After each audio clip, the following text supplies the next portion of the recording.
صباح الفل على كل مشاهدينا وكل متابعينا في كل مكان، وصباح الجمال على كل اللي بيشاهدوا وبيتابعوا صفحة المعلق الرياضي عصام المعلاوي. وطبعا في كلام مهم وكلام كبير جدا جدا بخصوص مباراة النادي الأهلي وشباب بلوزداد بالأمس. قبل طبعا ما نبدأ الفيديو بقول للناس صلوا على الزين واعمل لايك وشير، وصباح الفل على كل مشاهدينا وكل كلام.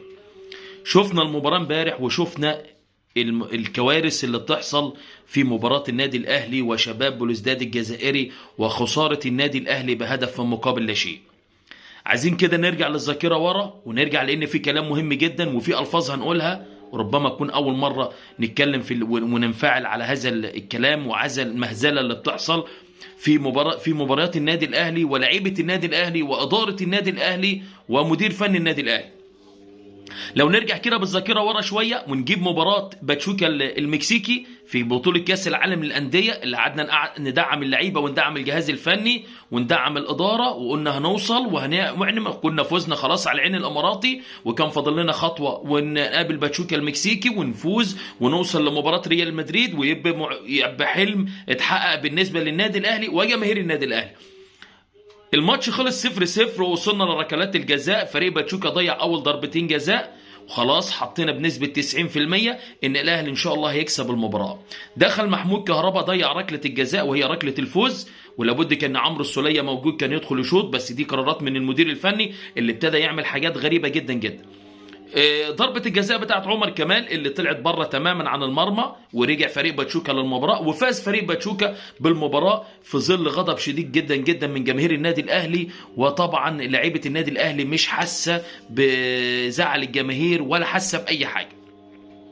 قفلنا صفحة فريق باتشوكا المكسيكي وقفلنا صفحة مباراة باتشوكا وبطولة كأس العالم للأندية، ورجعنا بقى لبطولة الدوري المصري ورجعنا لبطولة إفريقيا، وأغلقنا تماما ملف اللعيبة. وفي بعض اللعيبة طبعا دعمناها وفي بعض اللعيبة انتقدناها زي كهربا ومعظم لعيبة النادي الأهلي طبعا، وجينا اتكلمنا. خلاص قفلنا الصفحه دي تماما، والجماهير فضلت زعلانه لان ده الجماهير كانت نفسها الاهلي يقابل ريال مدريد في بطوله نهائي كاس العالم للانديه. خلاص لان دي مش هتتكرر تاني، لان النظام الجديد غير كده خالص، نظام مجموعات وكل مجموعه فيها 4 فرق، وكل فرقه طبعا كلنا عارفين الفرق اللي فيها فرق كبيره جدا جدا، بخصوصا مجموعه الاهلي اللي وقع فيها بالمراس وبورتو وفريق انتر ميامي اللي هو طبعا في ميسي في لويس سواريز وفي بعض اللعيبه والنجوم الكبار للعبه برشلونه.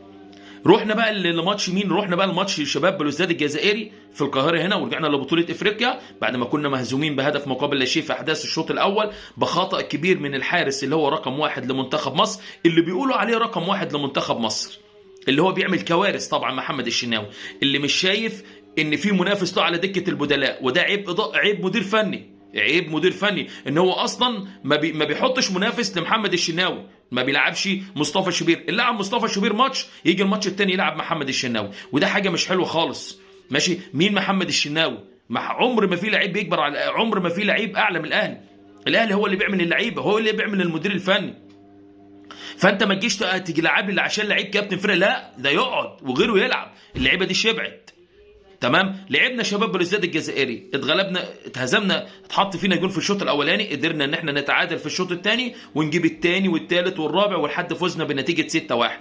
الاداء كان مقبول، وعرفنا ان صالح الجماهير حتى الهدف اللي جه بغلطه من محمد الشناوي، غلطات يعني مش عايز اقول لك لو حارس مرمى في الشارع مش هيجي فيه الاهداف دي تمام. برضه فزنا 6-1 ورجعنا للمباراه والجماهير قعدت تدعم اللعيبه وخلاص وتمام التمام. ربما المباراه دي نستنا شويه مباراه باتشوكا المكسيكي. رجعنا لمباراه انبي في الدوري، كنا بنلعب في استاد الجبل الاصفر، استاد المقاولين العرب، وتعادلنا 0-0 مع فريق المقاولين العرب اللي يعتبر ترتيبه الاخير في بطوله الدوري الممتاز.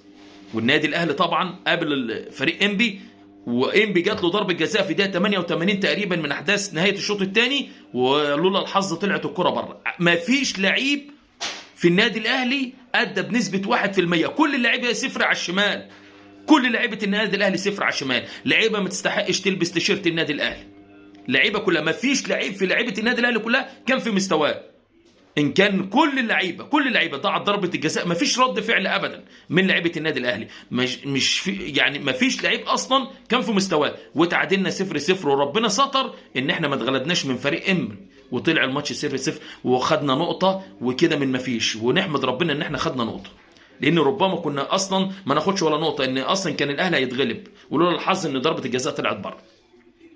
قفلنا صفحه مباراه انبي، قلنا خلاص تمام التمام وانسى مباراه انبي ومش عارف ايه. رحنا لمباراه شباب بلوزداد، مباراه العوده في الجزائر اللي هي كانت من امس امبارح، ودي اللي عليها علامات استفهام كتيره، وفيها كلام كتير لازم ينقال، وفيها حاجات كتيره لازم تنقال على اللعيبه والاداره والمدير الفني. فضلنا بنلعب بتشكيله غريبه، تشكيله غريبه جدا جدا جدا. المدير الفني كل مباراه يعمل لنا تشكيله غريبه.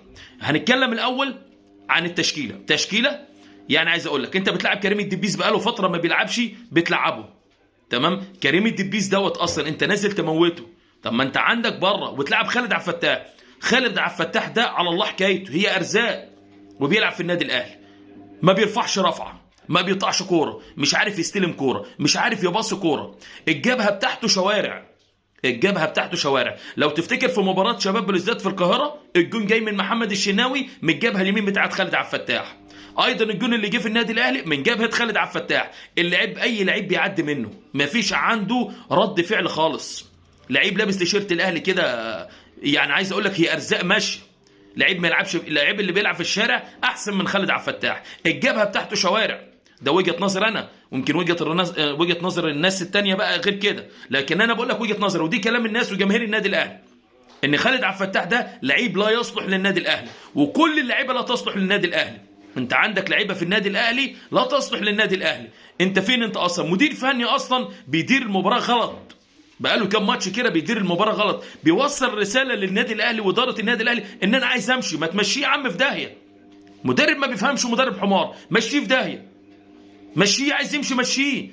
الاهلي هو اللي بيعمل المدرب، وهو اللي بيعمل اللعيبه، وهو اللي بيجيب البطولات. مش هو ده النادي الاهلي؟ هو اللي بيجيب المدرب، هو اللي بيجيب اللعيبه، مش المدرب. لا مش يغور في داهيه، مش وقع الفرقه ويقول لك مش عارف ايه، تشكيله غلط وكل حاجه غلط. نص الملعب بتاعنا فاضي، وراكن حاطط مروان عطيه في الاحتياطي، ومقعد اكرم توفيق.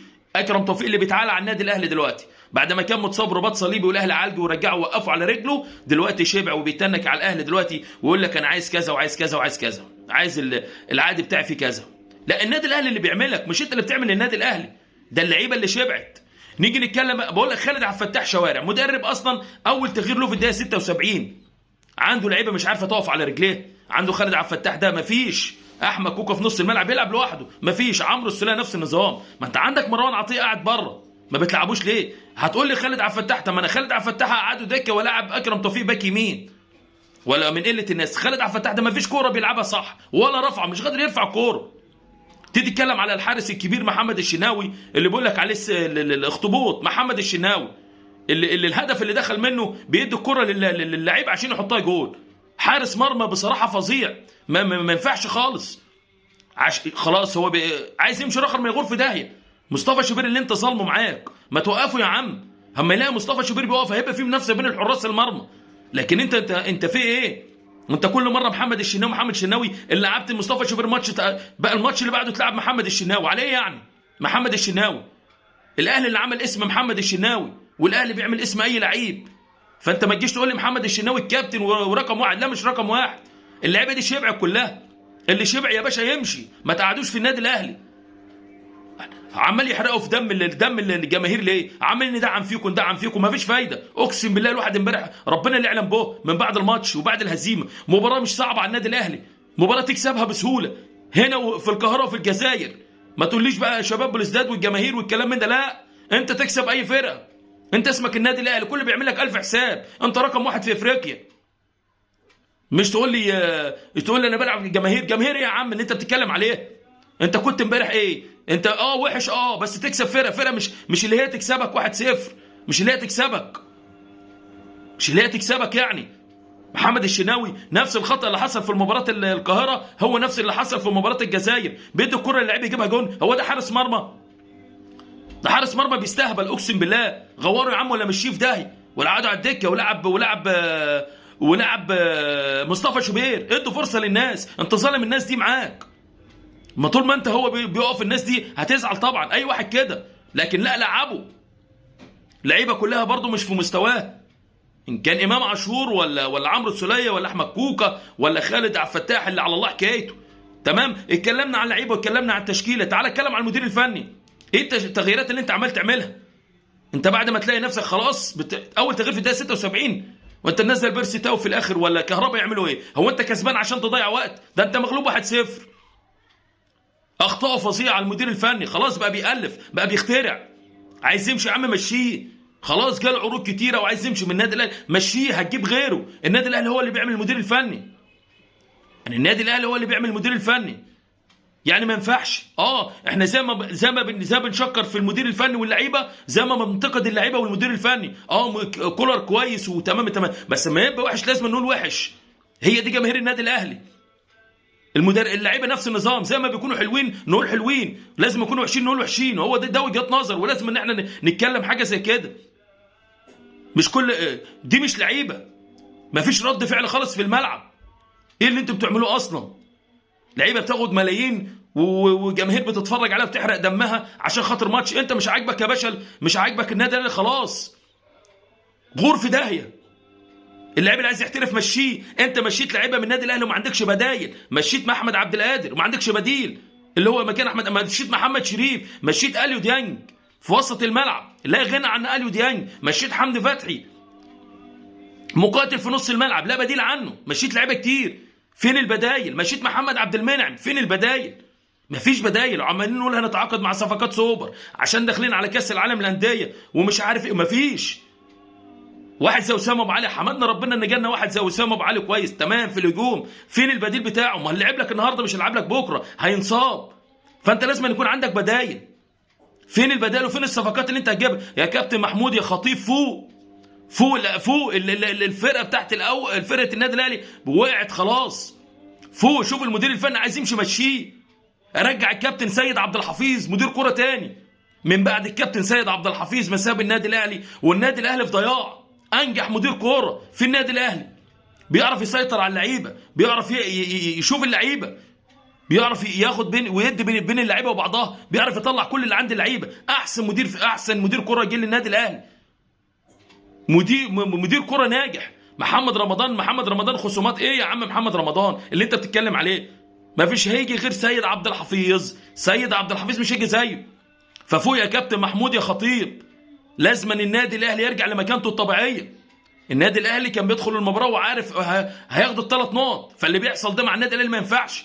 ان كان اكرم توفيق عايز يمشي ولا غيره وعايز فلوس زياده يمشي، مش عاجبه النادي الاهلي يمشي. النادي الاهلي هو اللي واقف اللعيبه على رجليه. فاللاعب النهارده اللي يتنك على النادي الاهلي وكده، محمد الشناوي يقعد دكه وينزل مصطفى شوبير، فما ينفعش اللي بيحصل ده اصلا.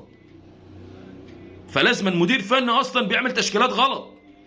فبعد اذنك يا كابتن محمود، شوف الفريق النادي الاهلي محتاج ايه،